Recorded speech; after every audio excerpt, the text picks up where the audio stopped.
Hey everybody, it's me, Brandon. We're here for one card a day every day. It's Friday, one of the top 3 days of the week at least, right? Obviously, Saturday is number one, Sunday is number two, and Friday is number three because it's the day before Saturday. So there you go. You've got the order of the days. And if anyone argues with me, you can do that. That's fine. I don't care. We're going to pull from the Angels and Ancestors Oracle cards today because I felt like it, and that's because I'm doing the videos, so I totally have that right. Isn't that nice? If you guys don't like it, you can go buy decks and do your own videos, and you guys can do that. That's fine. I'll even follow you. Hey, let's go ahead and pull the card. Spirits, give us something good, something cool, something fun from the Angels and Ancestors Oracle cards. I like these cards. They are interesting. It's another of these where I will sometimes find myself reading through this in between meetings when I should be doing other work. I hate to admit it, but it's true. Because sometimes this stuff's really good. I'm not saying I'm reading through it all the time, but like, there's moments where I'm just gonna peruse. All right, what do we got? Air Guardian, shift your perception. That's very interesting. We were talking about perception just a few days ago, right? And how you need to like change your perception by getting outside of your comfort zone. Wasn't that on Monday? I feel like that was Monday. Well, now here we are on Friday, and it's like, hey, shift your perception.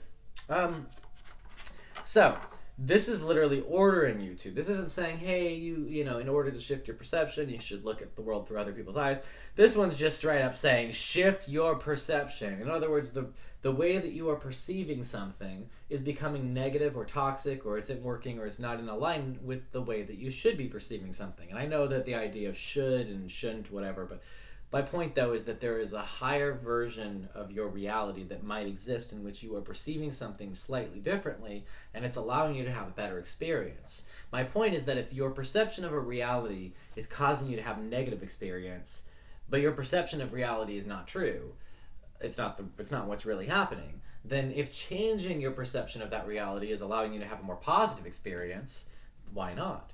If at the end of the day, neither one of them is true, and the true reality is something completely different that you would have never even imagined, what's the harm in believing the more positive one, right? I'm just saying, if they're both 50-50 likely that they could happen or not happen, why not believe the positive? I'm talking to myself here, as I tend to get stuck in these negative thought patterns where I think, oh, this is going to happen, oh, this is going to happen, and I draw the negative reality to myself.